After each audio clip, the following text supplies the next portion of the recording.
Hey, this is Jared of Cynautical. My podcast is on alternative health and wellness. I also touch on biohacking and a few other topics as well. My podcast is available on Spotify, iTunes, also on my YouTube as well too. Check it out, and I'll see you there.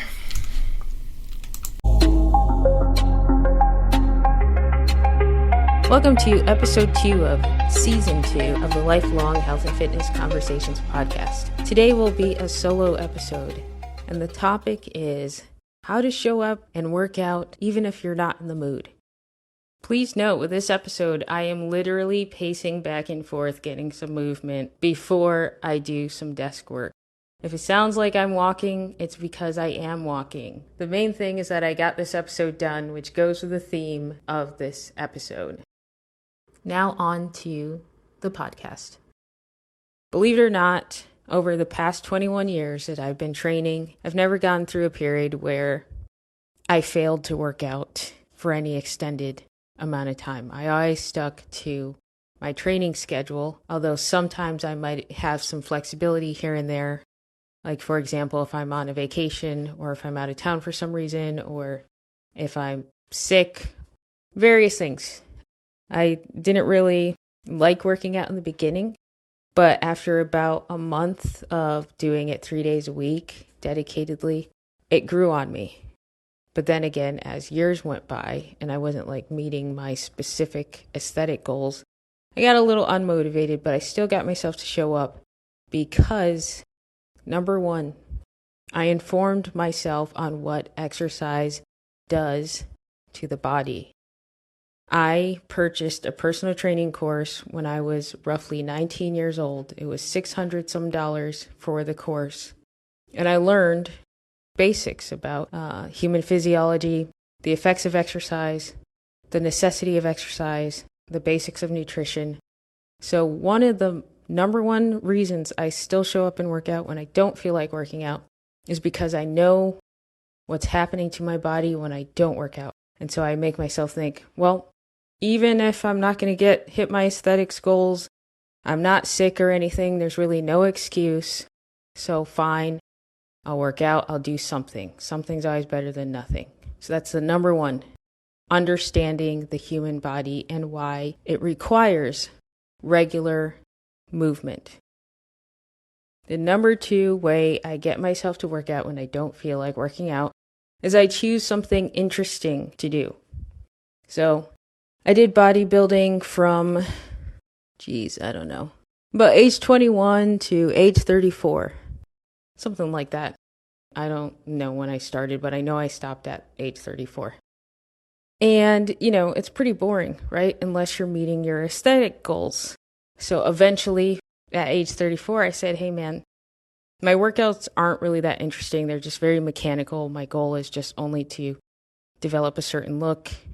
And through studying and listening to professional strength coaches who work with highly paid athletes, they would talk about prehab gymnastics and how superior gymnasts are because they have full range of motion and mobility, blah, blah, blah. And I went and tested myself. Like I tested my unilateral strength with my legs one day.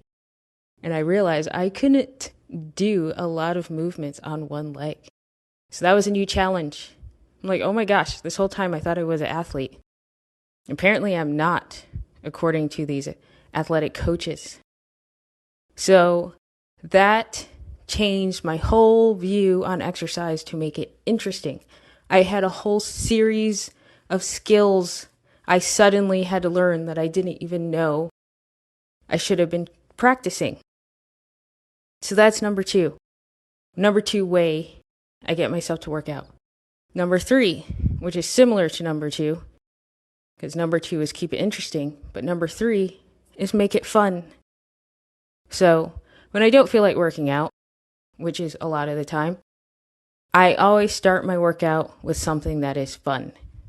Okay? Because the main thing is you get your body moving, and then after your body's warmed up, usually you're not just going to abandon your workout and say, oh, that sucked, I'm leaving, or I'm stopping. But the main thing is I showed up, I worked out, and the way I was able to do my full-blown workout was by starting with something fun and not too serious. And that is by starting with dancing or silly kickboxing. And by the time I'm done with a 3 to 5 minute warm-up of dancing or kickboxing, I'm going to finish my workout because I have energy at that point. I have my blood flowing. I'm already sweating a bit. What's the point in abandoning the rest of the workout? So those are my main ways to work out, even when I don't feel like working out. So know what's going on with your body. Okay?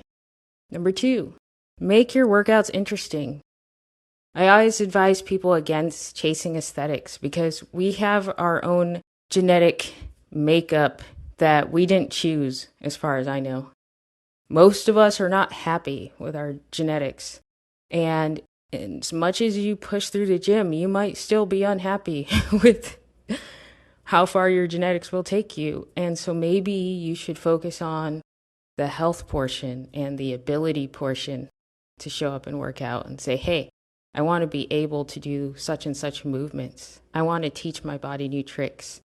So make your workouts interesting and you're more likely to show up.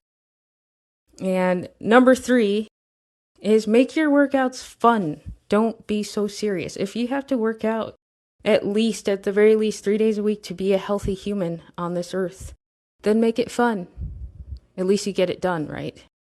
So if you just have to start your workout out with something fun to then focus on athletic movements or more challenging movements after that warm-up, then do that. Because you're going to have to show up again very soon, and again very soon, and the next month, and the next year, and so on and so forth. So don't make every workout brutal in a competition. Just make it part of your daily routine.